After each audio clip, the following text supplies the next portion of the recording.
पंजाब के अमृतसर शहर में मौजूद स्वर्ण द्वारा बने श्री दरबार साहिब, जिसे आजकल गोल्डन टेम्पल के नाम से भी जाना जाता है, यहाँ पर आप में से कितने लोग गए भी होंगे या फिर कितने जाना भी चाहते होंगे।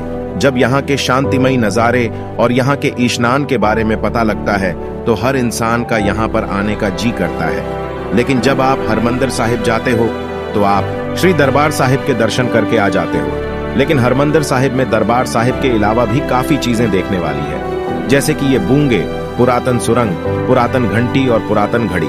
और भी बहुत जगह है जिसे आप स्किप कर देते हो। हमारे आज के इस ब्लॉग में हम आपको श्री दरबार साहिब का फुल दर्शन उसके इतिहास के साथ कराएंगे, तो वीडियो को बिना स्किप किए। राजीव एनिवर्स बच्चे का यूट्यूब चैनल राजीव के ब्लॉग्स। तो दोस्तों आज का हमारा ब्लॉग अमृतसर होने वाला है। तो देखो हम सब दोस्त सब रात के 10-11 बजे निकले ट्रेन से अमृतसर के लिए। ये है दोस्त विकाऊ, आपका राहुल शर्मा और ये नीतीश, इसने सबको तैयार कराया। तो चलिए देखते हैं आगे हमारा ब्लॉग कैसे कैसे बनता है।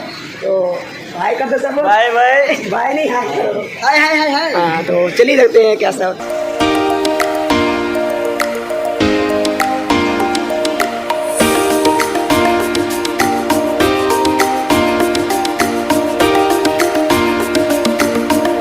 ट्रेन खड़ी हुई है, इसी ट्रेन में हमें बैठ कर जाना है। दिल्ली की ट्रेन है तो यहाँ से जाएंगे जलंधर, जलंधर से एक ट्रेन और पकड़ेंगे, वहाँ से जाएंगे हम अमृतसर की ट्रेन पकड़ेंगे। तो चलिए जल्दी से बैठने ट्रेन में और देखो ट्रेन कब स्टार्ट होती है। ट्रेन स्टार्ट होने का टाइम है तो जैसे होता है आपको दिखाते रहे।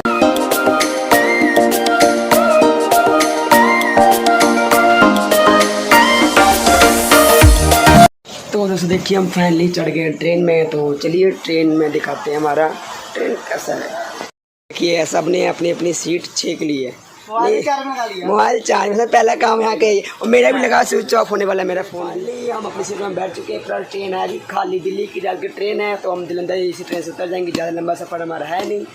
तो चलिए देखते हैं हमारा आगे आगे ब्लॉग जैसा बनता रहेगा, आप सबसे शेयर करते रहेंगे। हमारी फाइनली ट्रेन स्टार्ट हो चुकी है। तो देखो हमें आधे पौने घंटे में पहुंचा देगी हमें जलंधर। तो चले जलंधर जाके जलंधर में, तो चलिए उतरते हैं जलंधर के स्टेशन पे और वहाँ दिखाते हैं, वहाँ से हम पकड़ेंगे अमृतसर का। तो वेलकम टू जलंधर। ये देखो खराटे मार रहे हैं। तो चलिए देखते हैं आगे जैसा होता है आपको हम दिखाई। देखिए है जलंधर का स्टेशन, जलंधर शहर है। तो चलिए चलते हैं स्टेशन पे, उतरते हैं और निकलते हैं स्टेशन पे। हम पहुंच चुके हैं जलंधर स्टेशन। तो चलो जल्दी सफर से ट्रेन पकड़ते हैं। इधर लग रहा है, ये लग रहा है स्टेशन में भीड़ है थोड़ा, वहाँ से तो अच्छा ही है। तो शायद कितना बजे आएगा अमृतसर को जाने वाली ट्रेन मिल चुकी है। मैं लेटा हुआ हूँ ट्रेन में, बाकी सब अपनी अपनी जगह पर बैठे दिखाता हूँ। फाइनली पहुँच चुके हैं अमृतसर में। तो रात में सो के ट्रेन में आए हैं। रात में कितने बज गए हैं, 1 कि 2 बज गए हैं। रात के हम स्टेशन में पहुँच चुके हैं। तो यहाँ जाएंगे अमृतसर के लिए, सुबह सुबह हम जाके मत्था टेकना है। तो चलिए ऐसा होगा। अगर मैं आपसे पूछूं कि श्री दरबार साहिब किसने बनवाया है तो आप में से कई लोगों का जवाब होगा श्री गुरु अर्जन देव जी। लेकिन मैं आपको बता दूं कि इस समय में मौजूद दरबार साहिब गुरु साहिबान जी के द्वारा बनाया हुआ नहीं है, तो फिर गुरु साहिबान जी के द्वारा बनाया गया दरबार साहिब कहा गया। और मौजूदा दरबार साहिब किसने बनवाया? दरअसल हरमंदिर साहिब के अमृत सरोवर का निर्माण सिख धर्म के चौथे गुरु श्री गुरु रामदास जी ने सन 1577 ईस्वी में करवाया था। बाद में 5वें गुरु श्री गुरु अर्जन देव जी ने आगे चलकर इस सरोवर के बीचों बीच दरबार साहिब बनवाने का फैसला लिया।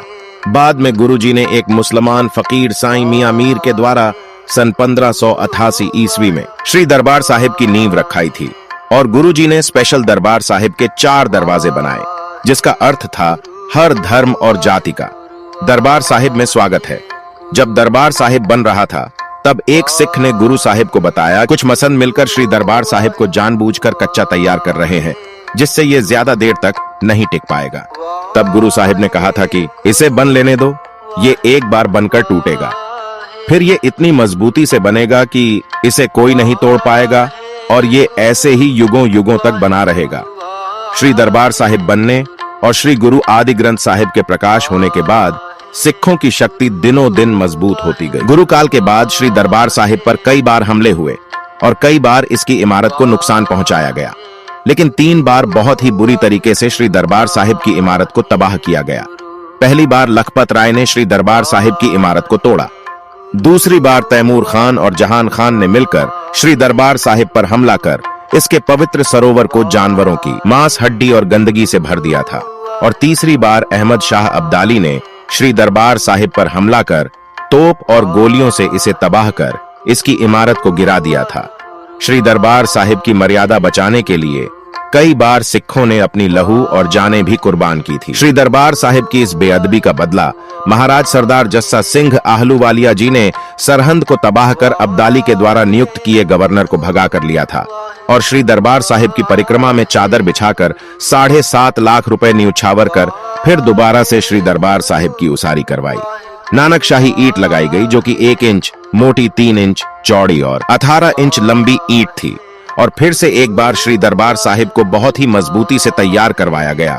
गुरु अर्जन देव जी की कही बात सच हुई कि ये एक बार टूटकर फिर से मजबूती से बनेगी। इस समय में मौजूद श्री दरबार साहिब का निर्माण महाराज सरदार जस्सा सिंह आहलूवालिया जी ने करवाया था, क्योंकि गुरु साहिब के द्वारा बनाए गए दरबार साहिब को अहमद शाह अब्दाली ने पहले ही नष्ट कर दिया था। बाद में श्री हरमंदिर साहिब पर सोना चढ़वाने की सेवा महाराजा रणजीत सिंह जी ने करवाई थी।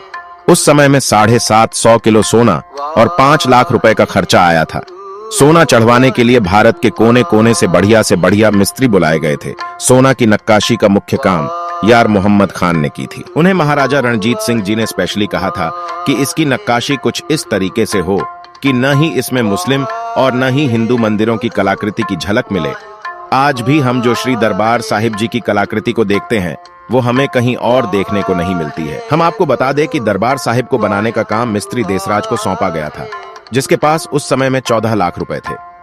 अभी के समय में इसकी वैल्यू अरबों में आती है। फिर भी घर का खर्च चलाने के लिए इनकी पत्नी और बेटी दिहाड़ी कर घर का गुजारा करती थी। वो नहीं चाहते थे कि श्री दरबार साहिब बनाने के लिए दिए गए पैसों में से एक भी पैसा उनके घर खर्च में हो, और उन्होंने श्री दरबार साहिब को बनाने की मजदूरी भी नहीं ली थी। इस तरीके से निस्वार्थ भावना से मिस्त्री देसराज जी ने श्री दरबार साहिब को तैयार किया था।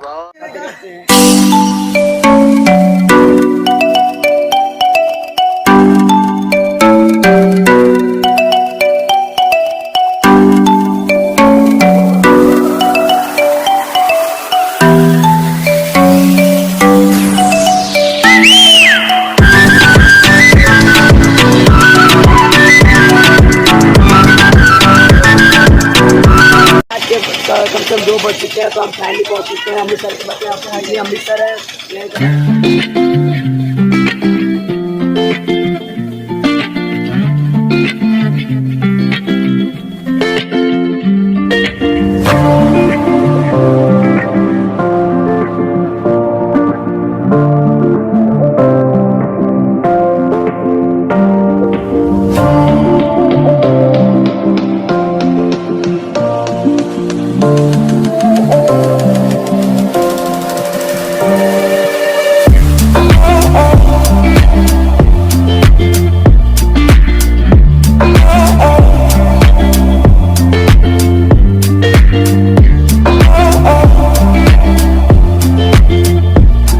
इसका इंतजार तो आगे दरबार साहब हमारे सामने है, तो चलिए चलते हैं दरबार साहब और देखते हैं अंदर का व्यू कैसा पहले।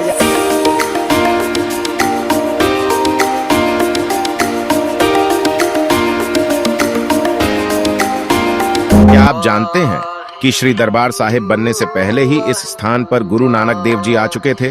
वो कौन 2 गुरु साहिबान जी थे जो श्री हरमंदिर साहिब जी नहीं आए? जिस स्थान पर आज श्री दरबार साहिब जी है, इस स्थान पर एक जंगल होता था जहां ऋषि मुनि तप करने आते थे।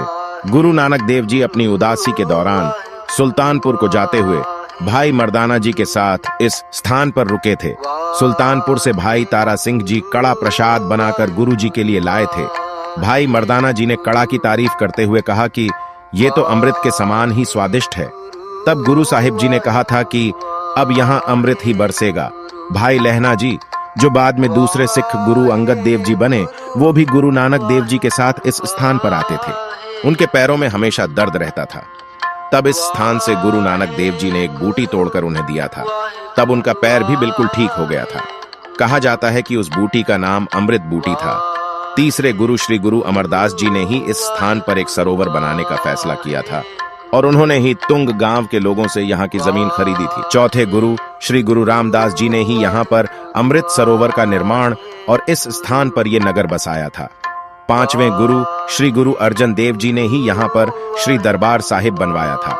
छठे गुरु श्री गुरु हरगोबिंद साहिब जी ने ही श्री हरमंदिर साहिब के ठीक सामने अकाल तख्त साहिब का निर्माण करवाया था।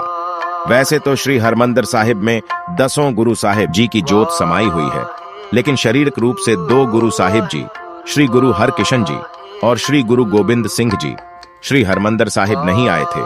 श्री गुरु तेग बहादुर जी भी जब दरबार साहिब आए थे तब यहाँ के मसंद यहाँ के दरवाजे बंद कर गुरु जी को दरबार साहिब के अंदर नहीं आने दिए थे।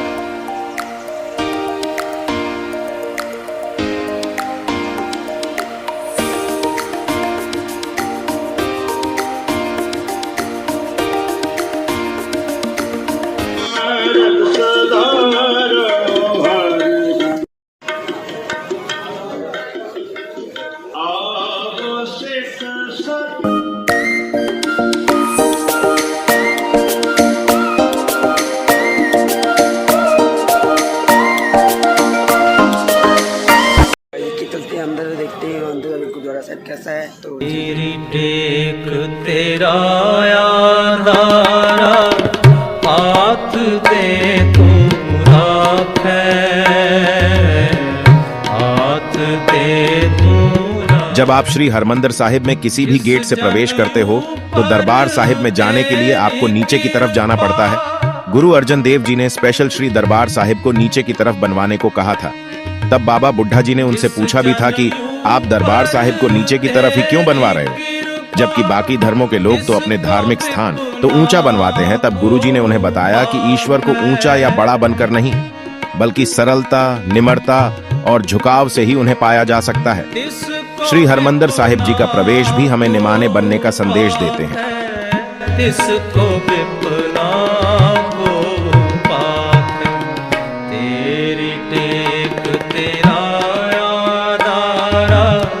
हाथ दे तू राखे,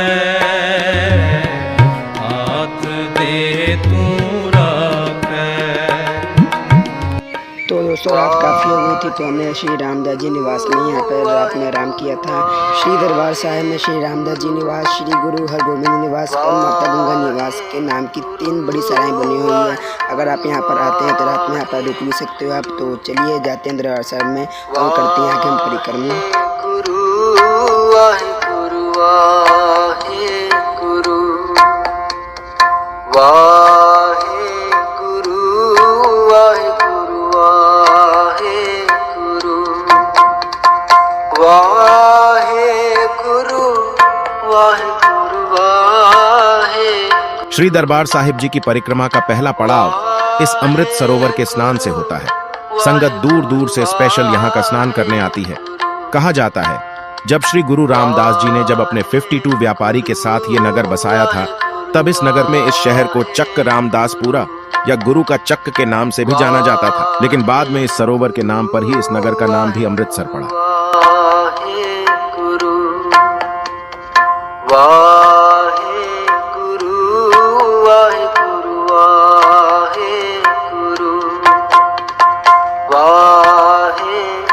श्री दरबार साहिब की परिक्रमा का दूसरा पड़ाव दुख भंजनी बेरी साहिब का आता है। वैसे तो अमृत सरोवर में हर जगह का स्नान बहुत शुभ माना गया है, लेकिन संगत स्पेशल दुख भंजनी बेरी साहिब के पास वाले सरोवर में स्नान करने आती है।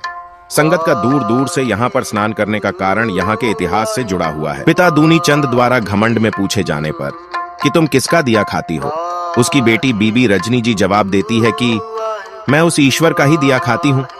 तब पिता गुस्से में अपनी बेटी की शादी एक कोड़ी से करवाकर उन्हें घर से निकाल देता है। अब बीबी रजनी जी बहंगी में पति को बैठाकर भीख मांगकर अपना गुजारा करती है। एक बार बीबी जी गुरु की नगरी में पहुंचती है।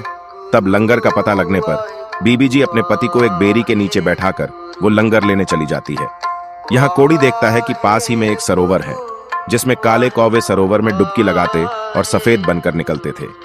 ये सब देखकर कोड़ी भी सरोवर में डुबकी लगाता है और वो भी अच्छा खासा गबरू जवान बन जाता है। ये सब पता लगने पर बीबी रजनी और उसका कोड़ी पति वाहेगुरु जी का धन्यवाद करते हैं। कहा जाता है आज उसी बेरी को दुख भंजनी बेरी साहिब और उस सरोवर को अमृत सरोवर के नाम से जाना जाता है।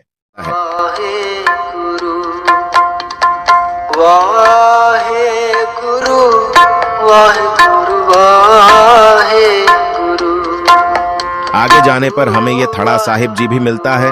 लोग इन्हें भी नमस्कार करते हैं। कहा जाता है कि श्री गुरु रामदास जी ने इस ही थड़ा साहिब से सरोवर के निर्माण का कार्य शुरू करवाया था।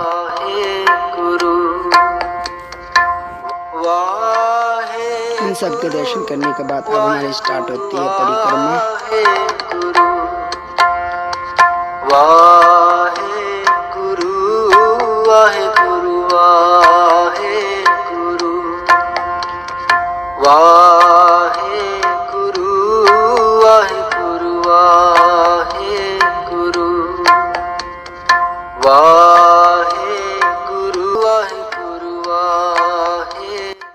परिक्रमा करते हुए रास्ते में ये जगह भी आती है।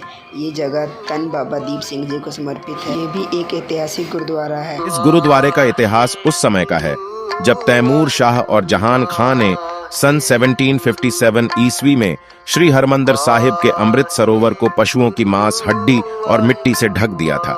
इस बात का पता चलने पर 75 साल के बाबा जी 18 सैर का तलवार अपने हाथ में लेकर और कुछ सिखों को इकट्ठा कर उन मुगलों पर आक्रमण कर देते हैं। तब 30,000 मुगलों को 10,000 सिखों ने भगाने में मजबूर कर दिया था। लेकिन उसी समय एक अफगान हथाई खान से बाबा जी का सामना होता है। उनका सामना कुछ इस तरीके से होता है कि वो एक दूसरे पर ही तलवार चला देते हैं। उस अफगान की तो उसी समय मौत हो जाती है, लेकिन बाबा जी अपने दाएं हाथ से तलवार चलाते हुए और बाएं हाथ में अपने शीश को रखते हुए उन मुगलों का सामना करते हैं।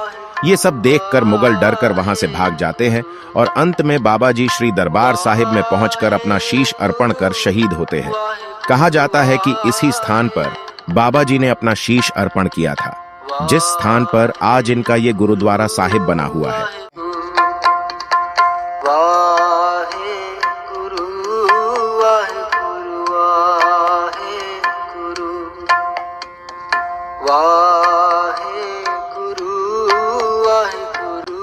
दरबार साहिब की एक खासियत है कि आप जब भी यहाँ पर दर्शन करने के लिए आओगे तो हर समय यहाँ पर गुरबाणी कीर्तन का पाठ 24 घंटे ही चलता रहता है, जो कि मन को बहुत शांति प्रदान करता है। सामने एलसीडी भी चारों कोने में लगा हुआ है, आप वहाँ से भी पढ़कर गुरबाणी का पाठ। श्री गुरु नानक देव जी के समय में जो गुरुद्वारा साहिब जी बनते थे, उनमें श्री गुरु ग्रंथ साहिब जी का प्रकाश नहीं किया जाता था, क्योंकि श्री गुरु आदि ग्रंथ साहिब जी का पहला प्रकाश सिखों के 5वें गुरु श्री गुरु अर्जन देव जी ने भाई गुरदास जी द्वारा संकलन करवाकर पहली बार सन 1604 ईस्वी में श्री दरबार साहिब। लेकिन गुरु नानक देव जी के समय में गुरुद्वारा साहिब को कीर्तन, नाम सिमरन और उस प्रभु को याद करने के लिए ही बनाए जाते थे। इसी परंपरा को आगे बढ़ाते हुए गुरु अर्जन देव जी ने हरमंदिर साहिब में गुरबानी कीर्तन का निरंतर पाठ शुरू करवाया था, जो कि आज तक चलता आ रहा है। ये तो रास्ते में ऐसे खंबे भी आते हैं, आप में से लोग बहुत कम ध्यान देते हैं इस खंबे की तरफ।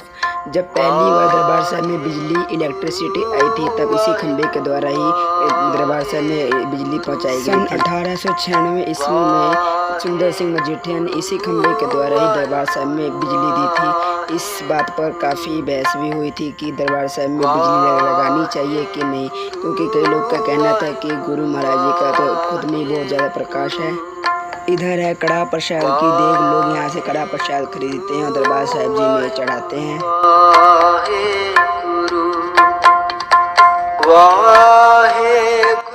जब हम थोड़ी सी दूर और जाते हैं तो दर्शनी ड्योढ़ी पर एक हमें बेर दिखाई देता है। इस बेर का नाम लाची बेर साहिब है। आमतौर पर एक बेर के पेड़ की उम्र 100 साल की होती है, लेकिन ये लाची बेर साहिब 350 साल से यहीं मौजूद और आज भी हरा है। इसे लाची बेर साहिब इसलिए कहा जाता है क्योंकि इसे इलायची की तरह ही छोटे छोटे बेर लगते हैं, और इसे गुरु अर्जन देव जी ने ही लाची बेर साहिब उस याद को भी ताजा करता है जब मस्सा रंगड़ ने श्री दरबार साहिब में अपना कब्जा कर इस पवित्र स्थान को वैश्याओं का नाच और नशे का अड्डा बनाकर रख दिया था। इस बेअदबी का बदला भाई सुखा सिंह और भाई मेहताब सिंह जी ने मस्सा रंगड़ का सर धड़ से अलग करके लिया। कहा जाता है जब भाई सुखा और मेहताब सिंह जी दरबार साहिब में जाने से पहले लाची बेर साहिब के नीचे ही अपने घोड़ों को बांधे थे।